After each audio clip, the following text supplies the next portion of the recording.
Bonjour à toutes et à tous et bienvenue dans cette nouvelle vidéo. J'espère que vous allez bien. Aujourd'hui, on va revenir sur un sujet qui vous préoccupe énormément, c'est la question du financement en doctorat. Alors, la question du financement, j'en ai déjà parlé et je vais refaire des vidéos là-dessus pour essayer de vous permettre d'avancer en fonction de chaque situation, parce que c'est toujours du cas par cas de toute façon. Mais ce que je peux déjà vous redire aujourd'hui, parce que j'ai encore eu cette semaine beaucoup de questions sur ça, avec des personnes qui viennent vers moi alors que la situation est complètement bloquée et que c'est déjà trop tard, je tiens vraiment à vous rappeler les choses qui sont essentielles et fondamentales pour vous avant de démarrer le doctorat. Avant même de vous inscrire, la première chose à laquelle il faut vraiment penser, c'est la question de vos notes au master. Si vous voulez prétendre à un financement, il faut être très clair. Si vous avez en dessous de 14-15 de moyenne au master, ça va être très compliqué. Je dis pas que ça va être impossible parce que voilà, j'aime pas dire que ça va être impossible, mais très franchement, vos chances vont être faibles. Il y a des personnes qui préfèrent redoubler pour prendre le temps de terminer un mémoire de master que de le rendre trop vite et de condamner la poursuite d'études qui les attend et qu'ils prévoient de faire en doctorat. La deuxième chose qui est hyper importante avant toute chose, et là vraiment j'insiste, c'est une erreur que vous faites très souvent, c'est de mal définir votre sujet de recherche. Il est concevable qu'à la sortie du master et quand vous entrez en doctorat, vous ayez un sujet de prédilection. Vous avez un sujet en tête, vous avez envie de travailler sur ce sujet-là pendant le doctorat, et c'est tout à fait normal, et je pense même que c'est un gage de réussite d'être passionné par un sujet et d'avoir déjà une expertise au démarrage sur un sujet. Le truc, c'est que souvent, alors il y a des disciplines où vous ne pouvez pas faire sans de financement de toute façon, donc ce que vous faites, c'est que vous allez chercher le financement en premier, vous allez vous tourner vers des contrats CIFRE, souvent dans les sciences appliquées, et là, il n'y a pas vraiment de question qui se pose, puisque le contrat CIFRE vous permet de récupérer un encadrant, un laboratoire, et tout est packagé, en fait, tout se fait.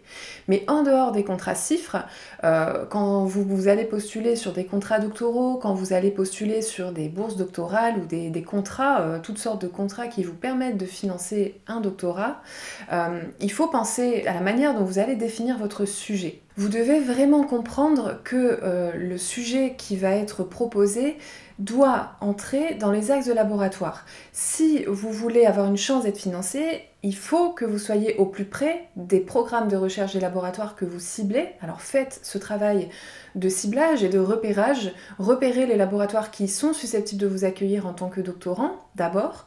Ensuite, proposez un sujet qui entre dans l'un des axes de recherche du laboratoire. Ça, c'est évident en fait, parce que si vous ne faites pas partie du programme de laboratoire, le laboratoire ne pourra pas vous financer. Mais il faut aussi comprendre que tout cela a un lien, évidemment, avec les financements. Les laboratoires eux-mêmes ont besoin de crédit, ont besoin de financement pour pouvoir avancer, et ces financements, ils sont obtenus soit par les recherches du CNRS, soit par la région, soit par l'État. Enfin, ils ont aussi eux-mêmes un panel de financement auquel ils prétendent, auquel ils postulent, et si vous voulez faire partie du programme avec un financement, il faut comprendre qu'il faut suivre les traces des laboratoires, puisque les financements sont là. Alors, maintenant, ça ne veut pas dire que tous les laboratoires vont vous permettre d'être financés, c'est clair, il y a 2-3 contrats doctoraux par an pour chaque laboratoire.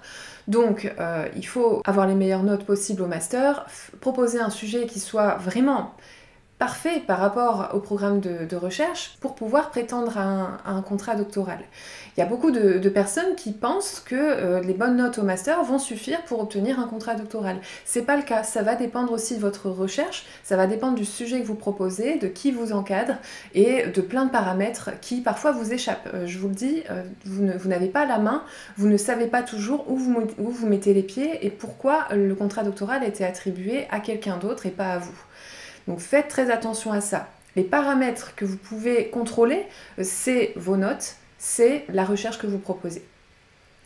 Quand vous allez faire un projet doctoral, admettons que vous démarrez une recherche en sciences humaines où vous n'avez pas de financement pour démarrer. Vous allez continuer de faire des recherches de financement, vous pouvez en faire plusieurs par an, il y a plein de possibilités pour être financé, vous allez vous prendre beaucoup de refus, mais ça c'est normal, c'est comme ça, c'est courant, c'est hyper compétitif, mais il ne faut pas lâcher l'affaire et il faut comprendre que votre sujet ne doit pas être trop fermé au départ. Si vous démarrez sans financement, faites attention à ça. Quand vous allez vous enregistrer sur thèse.fr, faites attention à ce que votre sujet de thèse soit suffisamment large pour pouvoir toujours proposer des sujets différents, des projets qui vont s'ajuster à chaque entité, à chaque institution où vous allez postuler dans les années à venir. Donc ne vous fermez aucune porte dans la façon dont vous allez définir votre sujet. Et puis surtout, pensez à l'après-thèse, tout simplement. Je vous donne un exemple. Moi, j'ai fait une thèse en histoire de l'art. J'étais en sciences humaines dans un labo d'histoire et d'histoire de l'art.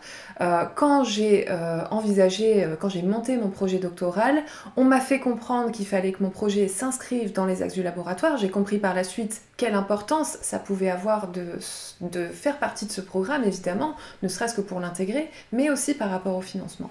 J'étais sur un sujet historique, donc sur la période de l'entre-deux-guerres. L'entre-deux-guerres, donc Première Guerre mondiale, Deuxième Guerre mondiale. Je postule en 2013 ou 2014.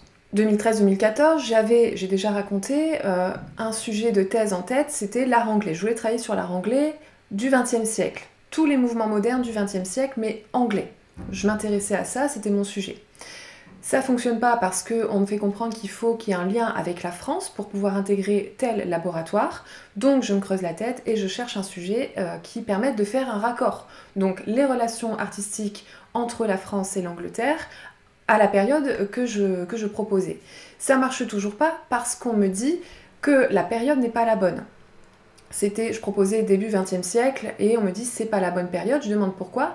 Eh bien, on me fait comprendre que l'après-thèse, 3-4 ans plus tard, j'allais me retrouver en fait sur la période un siècle plus tard, puisque disons 4 ans après 2014-2018, les centenaires de la Grande Guerre, les centenaires de toute cette période-là, en fait, allaient avoir lieu. Donc les financements allaient concerner surtout cette période d'après-guerre, après Première Guerre mondiale, et donc l'idéal pour moi, c'était de me placer sur cette période-là, parce que dans mon domaine, dans celui du patrimoine, tous les musées d'histoire, les musées d'histoire de l'art, allaient programmer des événements qui allaient être en lien avec ces périodes-là. Et donc l'argent allait être là, et donc il y avait beaucoup plus de possibilités pour moi et pour faire diffuser ma recherche.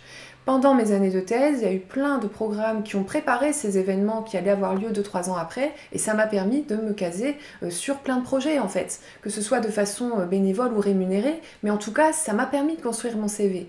Donc ça c'est primordial, votre sujet de recherche c'est la première pierre à l'édifice si vous voulez prétendre à un financement. Ça va simplement être de connaître votre domaine de recherche, de savoir ce qui va être financé bientôt et de pouvoir anticiper ça pour espérer avoir un financement à un moment donné. Donc ayez cette stratégie, ayez cette intelligence de comprendre comment fonctionnent les laboratoires, et là je parle surtout aux étudiants étrangers, parce que vous êtes très nombreux à me solliciter pour me demander comment faire pour obtenir un financement, pour faire un doctorat en France.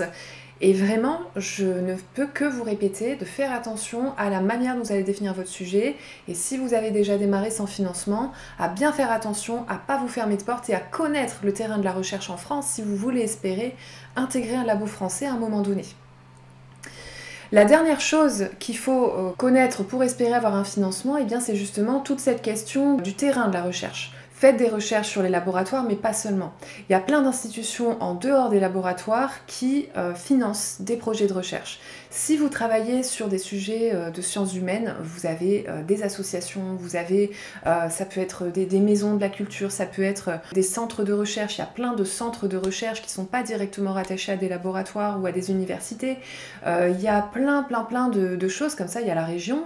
Et il faut aussi aller au-delà de tout ça. Moi, je sais que j'ai postulé quand j'étais en doctorat à des financements qui n'avaient rien à voir avec mon sujet en particulier. Ça pouvait être, par exemple, des financements, des bourses d'excellence pour des femmes de tel à tel âge qui avaient un projet ambitieux, qui pouvait être un projet d'études, mais aussi un projet d'entreprise ou des tas de choses en fait. Ça peut être vraiment ce genre de financement peut vous aider. Allez voir qui travaille sur votre thématique. J'ai pas mal de doctorants qui travaillent dans tous les domaines et on est allé taper à toutes les portes possibles et imaginables pour trouver des financements.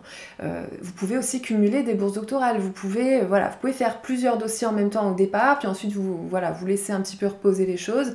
Si vous décrochez un financement, tant mieux. Vous attendez, c'est souvent des financements assez ponctuels quand il s'agit de bourses. C'est des bourses pour 1 an, des bourses pour 6 mois, des bourses pour un début de thèse, des bourses pour une fin de thèse. Mais en tout cas, ces petites aides qui en fait représentent plusieurs milliers d'euros, faut aller les chercher, il faut monter des dossiers. Quand il y a des entretiens, il faut préparer les entretiens. C'est des bourses qui sont extrêmement sélectives et n'y allez pas sans connaître les règles du jeu. C'est comme les concours en France. N'y allez pas sans savoir ce qui va être attendu. À force de faire des candidatures, vous allez comprendre ce qui s'est passé quand vous ne les avez pas eues, mais ça peut prendre des années en fait, avant que vous compreniez comment ça fonctionne, ce qu'il faut dire, ce qu'il faut éviter de dire. L'erreur, disons, la plus courante, c'est de postuler une bourse d'excellence comme une bourse sur critères sociaux en parlant de vos difficultés financières. Alors que le point, l'objectif qui est attendu, c'est que vous expliquiez quel est l'intérêt, l'apport de votre recherche. Donc pensez à tout ça. Et bien entendu, vous n'hésitez pas à venir vers moi si vous avez besoin d'être préparé à un entretien qui peut changer le cours de votre carrière. Vous pouvez me solliciter pour faire de la veille, pour mettre en place une veille sur les financements doctoraux, sur les financements tout court. Vous pouvez me solliciter pour tous ces projets-là. C'est ce que je fais au quotidien. J'accompagne des doctorants dans les recherches de financement. Et je suis désolée de vous dire que dans 50% des cas, quand vous me sollicitez, en fait, c'est trop tard. C'est trop tard parce que vous vous êtes fermé énormément de portes. J'ai encore eu 2 cas cette semaine de personnes qui viennent me voir alors que, elles ont complètement verrouillé les choses, elles sont au pied du mur, il leur faut un financement pour la semaine prochaine et je ne peux rien faire pour elles. Je ne peux rien faire pour elles. C'est impossible. Donc surtout, pensez-y en amont. Ne faites pas les erreurs de base que beaucoup de doctorants font et qui mènent à l'échec en doctorat parce que sans financement, c'est quand même très compliqué dans certains domaines. En attendant, j'espère que dans un premier temps, ces quelques éléments vous aideront à démarrer et à éviter les petites erreurs qui peuvent vous coûter cher par la suite. Je vous souhaite une très bonne journée et je vous dis à demain pour la suite de la foire aux questions. Salut!